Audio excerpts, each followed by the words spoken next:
Hello learners, welcome to our channel. And today I am going to discuss English Literature, MCB English, Class 8, Chapter 9. And the particular topic is Where the Mind is Without Fear, written by Helen Keller. वहाँ जहाँ mind fearless हो, fair free हो, एक ऐसा जगह जहाँ पे mind में किसी तरह का कोई स्ट्रेस ना हो, फेयर ना हो. Now, all question answer with reference questions. You can see very clearly where the mind is without fear, chapter 9.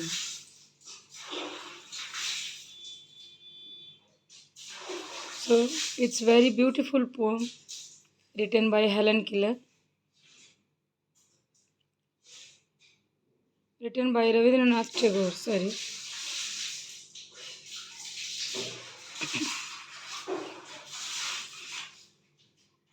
So, choose the correct option. First one is where the mind is without fear and the head is held high, refer to a state of mind characterized by. Your option will be option B.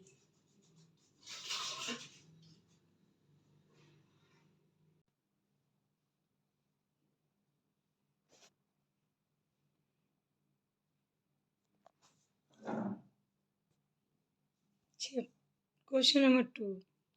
The phrase broken up into fragments. टुकड़ों में टूट गया. ये जो words हैं, ये जो line है, फ्रेज है, इट इज़ अ फ्रेज. तो इस फ्रेज का क्या मतलब है? Suggest a world that. किस तरह के वर्ल्ड को रेफर किया जा रहा है यहाँ पर? टुकड़ों में टूट गया. कैसा सजेशन दे रहा poet? Your answer will be fragmented and divided. टुकड़ों में टूट जाना, खंड खंड हो जाना.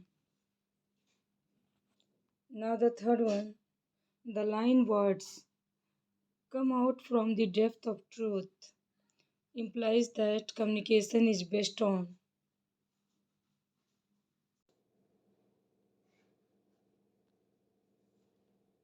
Words come out from the depth of truth. सत्य जो है, सत्य की गहराई से जो शब्द निकलते हैं, सो वो कम्युनिकेशन बेस्ड होता है. क्या? Your answer will be honesty and authenticity. Okay, ईमानदारी और प्रामाणिकता. Next question.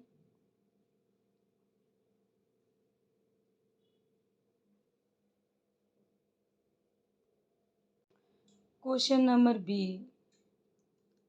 Explain the line where knowledge is free. Explain the line where knowledge is free. इस लाइन को एक्सप्लेन करिए जहाँ ज्ञान फ्री है. The line means that education and information should be accessible to everyone. इसका क्या मतलब है?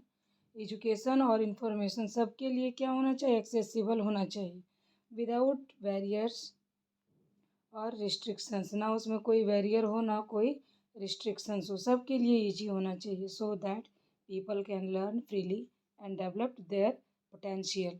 तो इस तरह से लोग जल्दी सीख पाएंगे और अपने पोटेंशियल को डेवलप कर पाएंगे. ना question number 2 is how can the world be broken up narrow domestic wall. Narrow, पतली सी डोमेस्टिक वॉल. कैसे दुनिया को इस तरह बताया गया है कि जो पतली घरेलू दीवार है वो वर्ल्ड से कैसे ब्रेक किया जा सकता है, तोड़ा जा सकता है.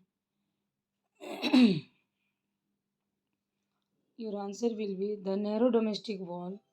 जो स्क्रीन पतली वाली जो डोमेस्टिक वॉल्स हैं उनको कैसे तोड़ा जा सकता है?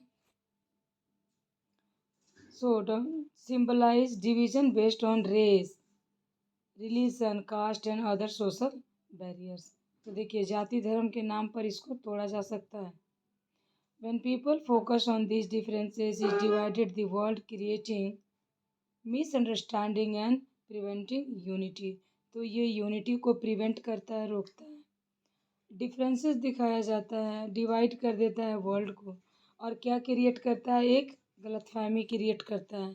तो वर्ल्ड को तोड़ने के लिए क्या क्या चीज़ें, नैरो डोमेस्टिक वॉल का क्या मतलब है, ये सिंबलाइज है कि कास्ट के, रेस के बेस पे, कलर के बेस पे, कास्ट के बेस पे, धर्म के बेस पे, सोशल बैरियर्स और भी कुछ कुछ जो समाज में होता है, उन सब के आधार पर क्या किया जा रहा है, समाज को तोड़ा जा रहा है और एक तरह का मिसअंडरस्टैंडिंग क्रिएट किया जा रहा है, उनकी यूनिटी को ख़त्म किया जा रहा है। Now the third question, explain clear stream of reason. तो इसको आपको क्या करना है,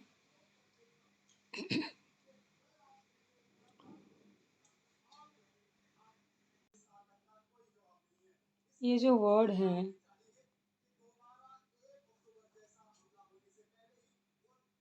तर्क की, रीज़न की, तर्क की क्लियर स्ट्रीम, स्पष्ट धारा को एक्सप्लेन करिए। So the phrase symbolise logical thinking, clarity of thought and rationality.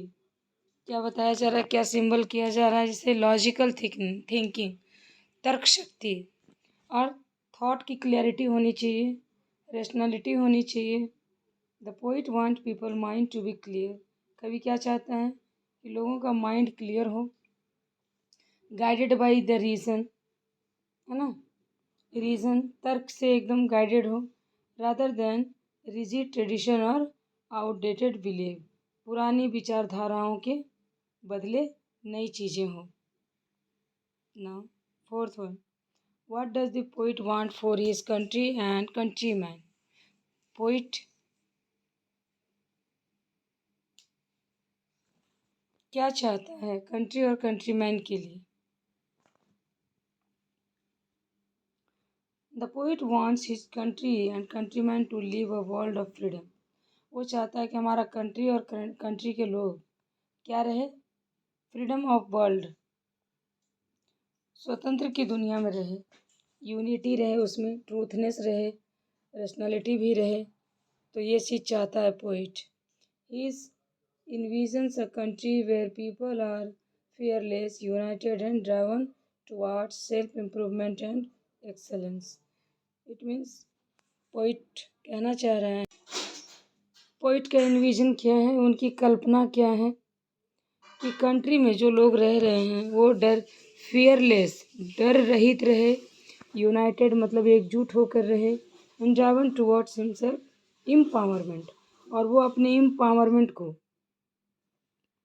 Excellence कर सके इन सब की तरफ। लोग अपने सशक्तिकरण और एक्सलेंस, उत्कृष्टता की ओर कार्य कर सके, उस पर काम कर सके, खुद को डेवलप कर सके, ये सारी चीज़ें। Now reference to the context questions, okay. What does the poet mean by depth of truth. Sorry for that, I am suffering from the throat pain, okay. So your question is, what does the poet mean by depth of truth? Depth of truth का क्या मतलब है, सच्चाई की गहराई से, इसका मतलब क्या है, पोएट पूछ रहा है आपसे। The words spoken by individuals originate from a place of sincerity, कि ये एक इंडिविजुअल व्यक्ति के द्वारा बोला जा रहा है और ओरिजिनेट कहाँ से हो रहा है, प्लेस ऑफ सिंसियरिटी से, ऑनेस्टी से, एंड द जेन्युइन अंडरस्टैंडिंग से। तो ये सवाल ऑनेस्टी से, जेन्युइन अंडरस्टैंडिंग से और सिंसियरिटी से ओरिजिन हो रहा है। Question number 2 is, who strives tirelessly and for what?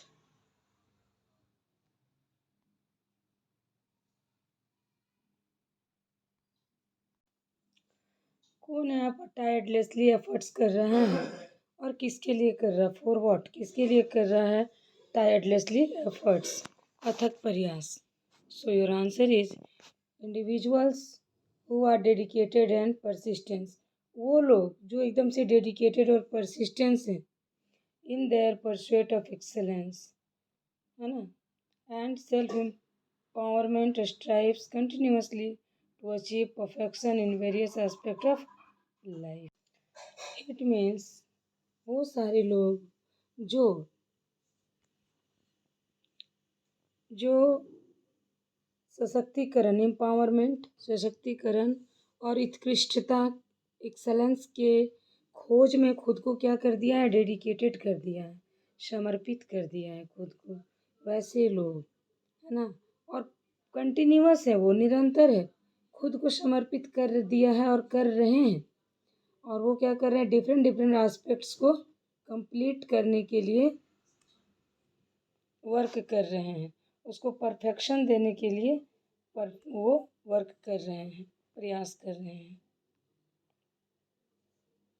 What figure of speech do you notice in this lines, तो आपने कौन, यहाँ पर एक लाइन है, वो लाइन आपकी बुक में है, मैं यहाँ डालना छूट गया है, बुक से पढ़िएगा आप लोग। तो उस लाइन को, उस लाइन में कौन से फिगर ऑफ स्पीच को दर्शाया गया है। So your answer is option 4, personification.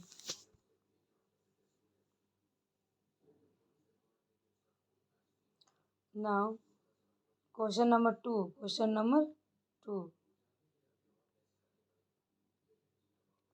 2 का 1, explain the first line into the dreary desert, explain the first line into the dairy desert sand of dead habits. into the dairy desert sand of dead habit means जो dead हो गई है, dead habits जो हैं, मतलब मृत आदत, तो उसको डेयरी सैंड में आप व्याख्या करिए या एक्सप्लेन करिए। इट मीन्स की जो मृत हैबिट है, डेड हैबिट है, उसकी उदास रेत में, डेयरी डेजर्ट में एक्सप्लेन करिए, ठीक है। So this line is suggested that rigid habits and outdated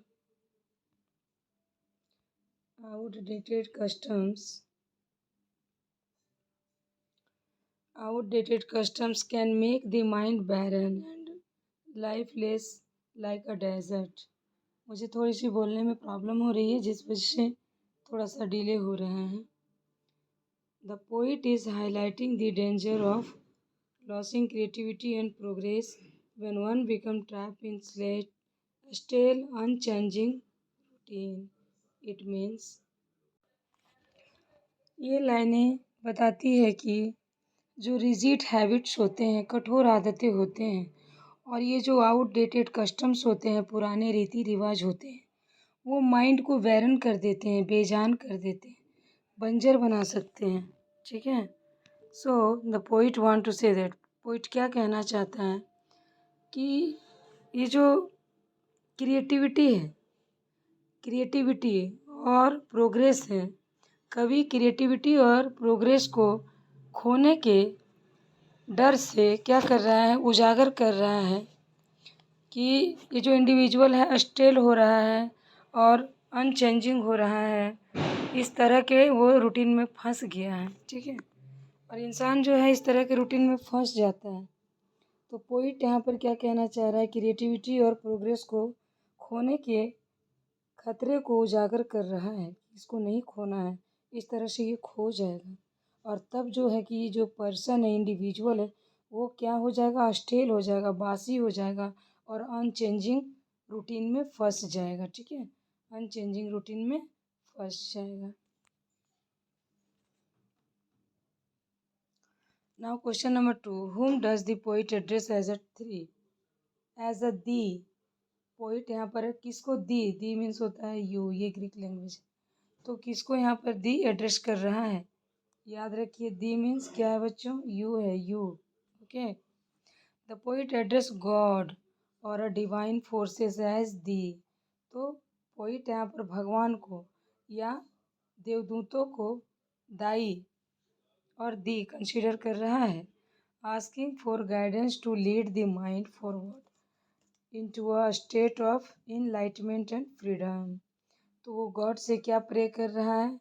कह रहा है कि प्रभु मुझे गाइडेंस, अपने गाइडेंस में रखिए, जहाँ जो मेरे मन की स्थिति है एकदम वो कैसी रहे, वो फ्रीडम रहे, उसका माइंड इनलाइटनमेंट हो जाएगा, इट मीन्स कि अलौकिक हो जाएगा और फ्रीडम हो जाएगा, फ्री हो जाएगा। तो वो गॉड से क्या कह रहा है? गाइडेंस करने के लिए गॉड से प्ले कर रहा है, आग्रह कर रहा है। Now the third one, what does the term what does the term ever widening thought and action signify? It means poet यहाँ कह रहा है कि ये जो ever widening thought and action है, तो सतत, सदैव, हमेशा, फॉर एवर, जो वाइंडेनिंग है, व्यापक विचार है, और जो एक्शंस है, तो इन शब्दों का क्या मीनिंग है? What was the term? इसको सिग्निफाई करना है। वर्ड्स क्या है? एवर वाइंडेनिंग मीन्स सदैव व्यापक विचार और कार्य, ठीक है, एक्शन, और ever widening thought. Your answer is, this phrase signifies, क्या सिग्निफाइज कर रहा है? Poet's desire of continuous expansion, expansion of idea. तो ये लाइनें पोइट के आइडिया को एक्सपेंशन करने का, कंटिन्यूअस, हमेशा के आइडिया को बढ़ाने का, एक्सप्लोर करने के डिज़ायर को सिग्निफाई किया जा रहा है। क्रिएटिविटी एंड प्रोटेक्टिव बिहेवियर, और साथ ही उनकी रचनात्मक और प्रोटेक्टिव बिहेवियर को भी बढ़ाने की बात की जा रही है। इट रिफ्लेक्ट, इसका क्या रिफ्लेक्ट होगा? A hope for growth in wisdom, तो एक उम्मीद के साथ कि विजडम का, ज्ञान का क्या होगा? ग्रोथ होगा। And pursuit of a more open minded and progressive society, और तब हमारा सोसाइटी जो है वो और ज़्यादा प्रोग्रेसिव हो जाएगा, लोगों का माइंड यहाँ पर क्या हो जाएगा? ओपन हो जाएगा। इस तरह से सोसाइटी का डेवलप होगा। Now I think I have finished all question answers along with your reference questions, and I hope that this video will be very helpful for you. That so thanks for watching, and we will meet very soon with another video. Thank you.